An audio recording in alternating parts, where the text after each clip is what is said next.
We are JETRO based in Karachi, and it's a Japan External Trade Organization.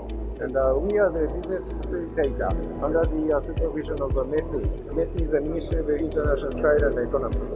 And we are trying, along with the Pakistani government policy that they would like to increase the export of the food and the agricultural products, we can help out with the technology and the machinery of the Japanese companies. So we are trying to identify companies in Pakistan who are trying to enhance the quality of the product into the export quality.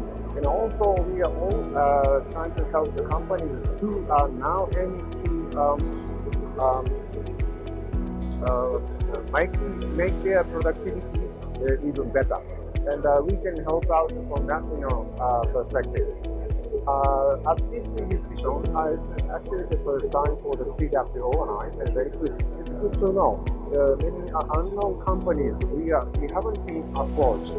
So this is a good opportunity for us to reach out to the companies we didn't know. Thank you very much.